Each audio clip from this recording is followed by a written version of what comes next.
Life cycle of a construction contract. You might have seen many videos or presentations, webinars on life cycle of a construction project. But life cycle of a construction contract is little larger than the project execution. So it begins well before the project actually starts and completes after the project actually get closed. So this will give you an idea how the contract life cycle is larger than the project life cycle. Pre-contract phase. So there will be feasibility studies to understand the technicality and the financial viability of the project, whether it's possible or not at the uh, with the basic technical availability and the financial budget the employer has. Preparation of the request for proposals, that itself will be a long phase, and the bidding starts by the potential contractors. First, there will be identification of potential contractors, pre-qualifications. Then we go for the bidding, and then the contractors start submitting their technical bids. One, everybody is happy with the technical bid. Only the contractors who are selected on the technical bid will be taken for the commercial round. Then once the commercial round is completed, the L1 will be selected, and not just the final contract award will be based on the L1.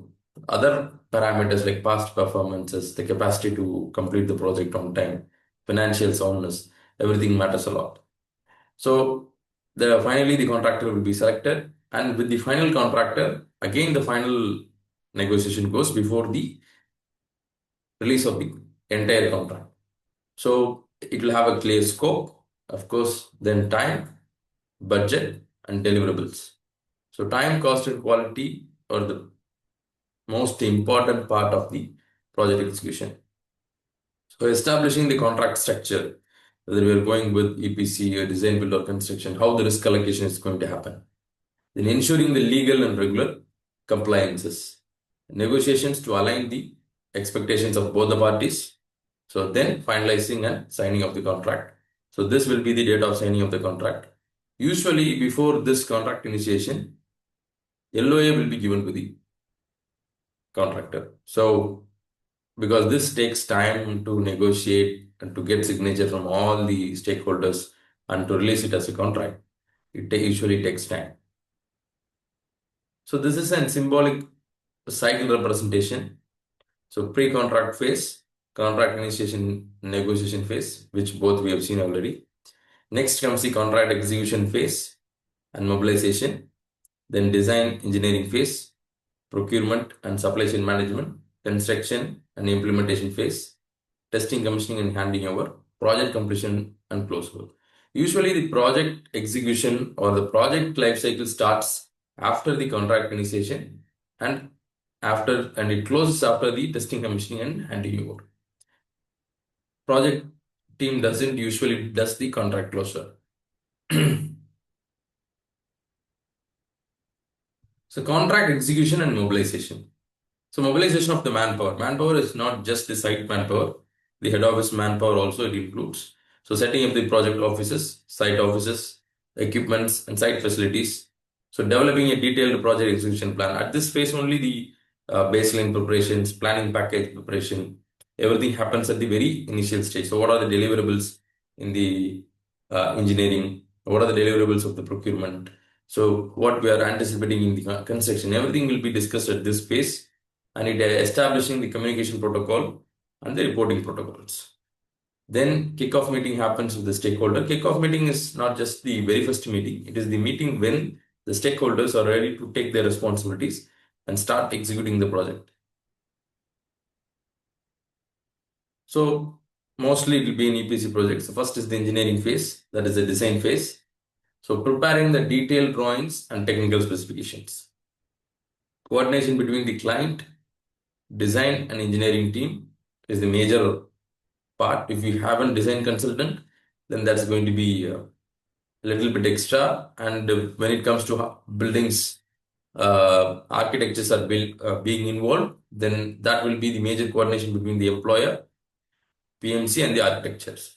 So ensuring the compliance with the project requirements. This phase is usually goes beyond the required design completion when because the every project has a unique design, and that is the reason why mostly this phase gets delayed.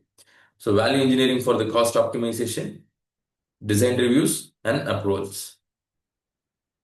The next major phase is the procurement phase. So what is our procurement strategy, whether we are going to manufacture or buy?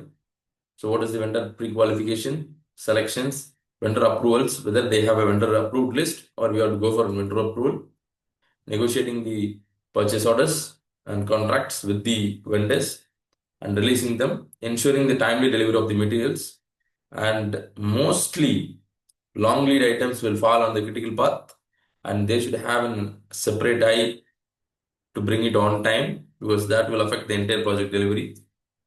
Mitigation risks such as shortages or delays. Construction and implementation phase. This phase not just exactly begins after procurement. It parallelly begins after the procurement starts, but it doesn't um, supersedes the procurement. So executing physical works as per the approved design. So it involves daily supervisions and quality monitoring, usually done by the project team and the quality team. Tracking the progress against the schedule. Planning and project control will be very cautious on this. Strict enforcement of HSE, health, safety, and environment, HSE teams. Managing the site logistics and subcontractors. That will be a part of procurement team that will act as a logistics team to manage the site logistics. Testing, commissioning, and handover. This is the final phase once the construction is being completed. The site gets ready for the commissioning. Commissioning will be like a festival because you have all the vendors on site, all the stakeholders at site, because you need the exact coordination to make the entire plant functionable. And it goes same with the IRS buildings also.